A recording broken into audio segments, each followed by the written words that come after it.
আসসালামু আলাইকুম। ওয়ালাইকুম আসসালাম। কি কেন মিষ্টি নিয়ে আসছেন? আলহামদুলিল্লাহ আলহামদুলিল্লাহ। আচ্ছা, পাসপোর্ট রিসিভ করছেন? ইনশাআল্লাহ ইনশাআল্লাহ। আচ্ছা আজকে রিসিভ বসেন, কনগ্রাচুলেশন। হ্যাঁ বসেন। আমার ভিডিও কতদিন ধরে ফলো করেন? আপনার ভিডিও ফলো করতেছি 2019 সাল থেকে। মাশাআল্লাহ। আচ্ছা আচ্ছা। তো অনেকেই তো আরো তো অনেকে এই ধরনের ভিডিও মেক করে আছে না? জি জি। তো কেন মনে হলো যে আমার সাথেই আমার কথা বলবেন? আমার দীর্ঘ বিশ্বাস, আমার যে আপনাদের প্রতি যে ভিডিওগুলো দেখা যায় আমার অনুভূতি সৃষ্টি হচ্ছে, মানে অনুভূতি হলো আমি আপনার কাছে আসলে আমি সার্ভিসটা ঠিক মতো পাবো। এরকম একটা আমি কনফিডেন্স নিয়ে আপনার কাছে আমি ঠিকানা খোঁজ করি, ঠিকানা মতো আসলাম।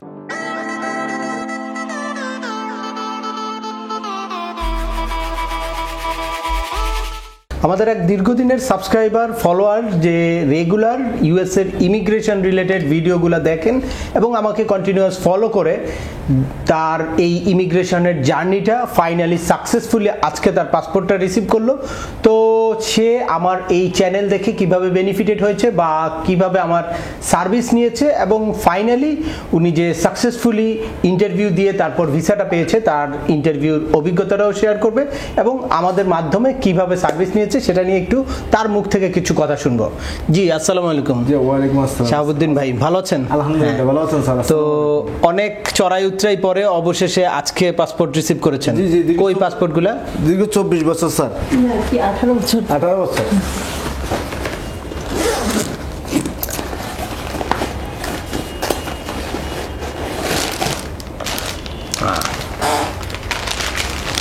এই হচ্ছে ওনার পাসপোর্টগুলো, 4টা পাসপোর্ট, একটা দুইটা তিনটা চারটা, মানে ফ্যামিলি মেম্বার 4জনেরই পাসপোর্টটা রিসিভ করেছে। আমি একটু দেখি ইউএসএর ডিসিশনটা।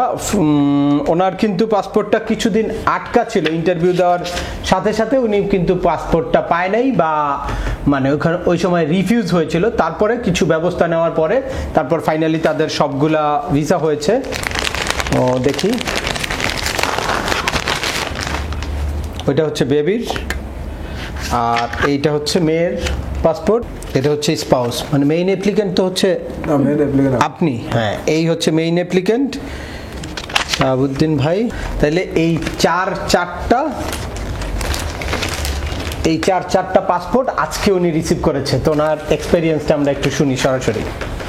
এখন বলেন একটু যে আপনার এই যে দীর্ঘ 18 বছরের জার্নি, 18 বছর কবে অ্যাপ্লাই করেছিল? 2006 আর এখন হচ্ছে 2024, দ্যাটস মিন 18 বছর। তো এই 18 বছরের জার্নিতে আপনি আমাকে কতদিন ধরে ফলো করেন?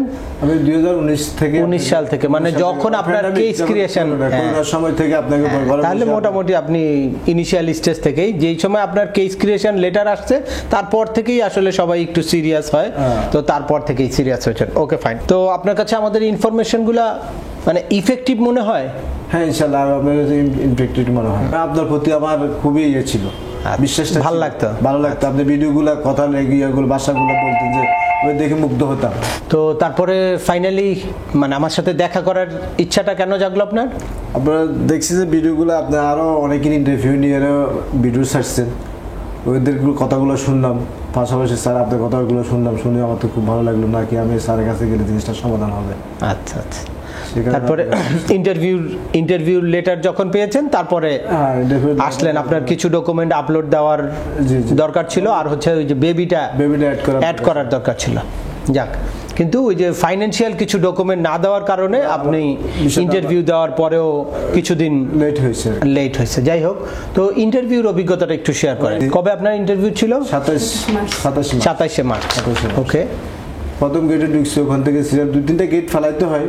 ভিতরে যখন গেলাম, যাওয়ার পরে প্রথম আমাকে মনে হয় যেন 4 নম্বরের কাউন্টারে আমাকে অ্যাটেন্ড করছে। 4 নম্বর কাউন্টারে? হ্যাঁ, 4 নম্বর কাউন্টারে আমার করছে। আমার পাসপোর্টগুলো কাগজপত্রগুলো সবগুলো দেখছে। দেখার পরে পাসপোর্টগুলোর পরে কি কি কাগজপত্র আপনার কাছ থেকে চেয়ে নিয়েছে? ম্যারেজ সার্টিফিকেট দেখছে, বার্থ সার্টিফিকেট দেখছে, পাসপোর্ট দেখছে, বেবির একটা ছবি নিছে, একটা ছবি নিছে। ছবি নেওয়ার পরে আমাকে আরেকটা কথা জিজ্ঞাসা করছে তো যে আপনার কি আর কোনো বেবি আছে কিনা? আমার কোনো বেবি নেই। এরপরে বলছে যে আপনি বসে ওয়েট করেন, আপনাকে 9 নম্বর কাউন্টারে ডাকবে। আচ্ছা, যে ইয়ে জমা দেওয়ার জন্য। এই বেবির ইয়েটা জমা দেওয়ার জন্য, ভিসা ফি, বেবির ভিসা ফিটা পেমেন্ট দেওয়ার জন্য। আচ্ছা, $325। এই কিছুক্ষণ পরে আমাকে 5 মিনিট বা 10 মিনিট পরে আমাকে 9 নম্বর কাউন্টারে ডাকার পরে ও আমাকে বললো ক্যাশে দিবেন নাকি ডলার দিবেন। আমি সে ডলার দিয়ে দিই। আমি ডলার দিলাম, ডলার দিয়ে দেখো আমাকে ওয়েট করেন। পরে আমাকে 10 নম্বর আমাকে পরে ডাকলো, ডাকে আমাকে সালাম দিল। সালাম দেওয়ার পরে আমি সালাম দিলাম। আমার বেবির দিকে আপনাকে সালাম দিছে যে আসসালামু আলাইকুম। আসসালামু আলাইকুম। সাদা, হ্যাঁ হ্যাঁ হোয়াইট, ওকে ওকে। আমাকে এভাবে দেখালো, আপনার ছবি। আমি জি আমার ছবি ঠিক সেম সবগুলো আমাকে বাচ্চাকে দেখার পর এটা আপনার বাচ্চা বা এটা আপনার ওয়াইফ এইভাবে জিজ্ঞেস করছে। বললো যে আপনি ওখানে কে থাকে? আমার বড় ভাই থাকে। নাম কি? মোহাম্মদ মঞ্জুর রহমান। ওনার কয়টা বেবি? আমি বলছি ওনার 2টা। ওনার কয়টা বেবি? হ্যাঁ ফাইন। এই কথাটা আমি বলছিলাম ইয়ার আগে যে ওনার ব্যাপারে জিজ্ঞেস করলাম। কয়টা বেবি? 2টা বেবি। উনি ওখানে কি করে? আমি টিএলসি মানে নিজের বাড়ি আছে এবং নিজের গাড়ি চালা আর কি। আচ্ছা, ওটা বলছে কোন জায়গায় থাকে? আমি বনাক্সে থাকি। পরে আমার ফাস্টফুড আমার মেয়েটাকে জিজ্ঞাসা করলো, বাচ্চাকে জিজ্ঞেস করে তুমি কোন বিষয় পছন্দ করে বেশি? স্যার আমি বাংলা।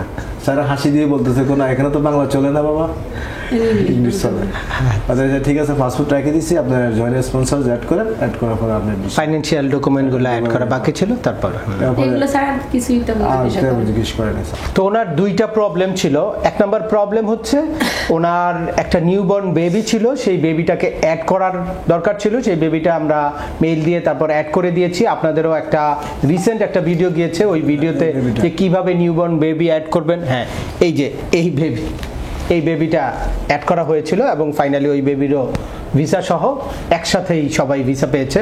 তো এই বেবি অ্যাড করার পরে তারপর ওনার যে ইন্টারভিউর অভিজ্ঞতাটা তো আপনারা শুনলেন।